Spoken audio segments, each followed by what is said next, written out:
If you're trying to figure out how to leave a community on Skool, you've come to the right place. Whether you're looking to clean up your feed, stop getting notifications, or just want to move on, I'll show you exactly how to do that and walk you through the process step by step. The first thing you need to do is log into your Skool account. Once you're in, you'll find yourself on the main dashboard where all your active communities are displayed. From here, go ahead and click on the community you want to leave. Next, head over to the settings within that community. You'll typically see a list of options along the sidebar or in a drop-down menu, depending on your version of Skool.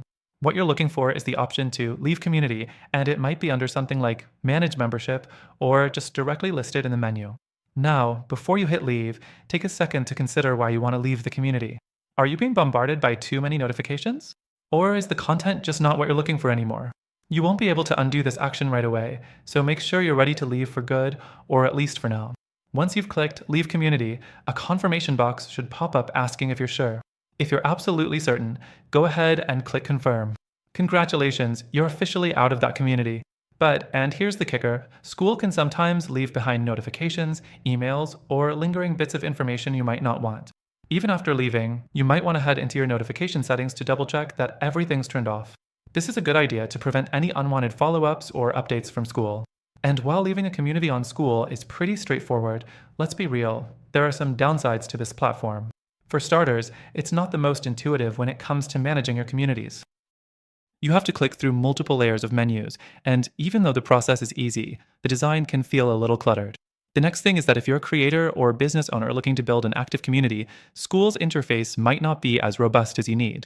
It's great for small groups, but as your community grows, you might find yourself wishing for more control over your content, user management, and analytics. The fourth thing to note is that Skool doesn't offer as many customization options as other community platforms. You're pretty much stuck with their templates, and while they do work for some, it might feel limiting if you're looking for something more personalized for your audience. Now, if you're looking for a better alternative that might be a better fit for your needs, I've got a couple of suggestions for you. But before we dive into that, let's talk about something important. If you're leaving Skool because you want a more comprehensive, customizable community experience, I've got a better platform to recommend. That's right, I'm talking about a platform that offers everything Skool does, but with more control, better customization, and more powerful features for growing your community. And the best part?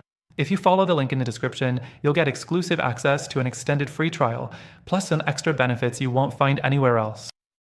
But before you rush off to check it out, let's be clear, while Skool has its strengths, if you're serious about scaling your community, there are better options out there. The platforms I'm recommending offer all the features you need, plus the added flexibility to make your community thrive in ways Skool just can't. In conclusion, if you're ready to leave your community on Skool, it's easy, but be aware of the platform's limitations. Whether you're just simplifying your experience or looking for a more advanced community building tool, I've got you covered. Just make sure to check out the link below for the best free trial and exclusive perks that will help you achieve your goals.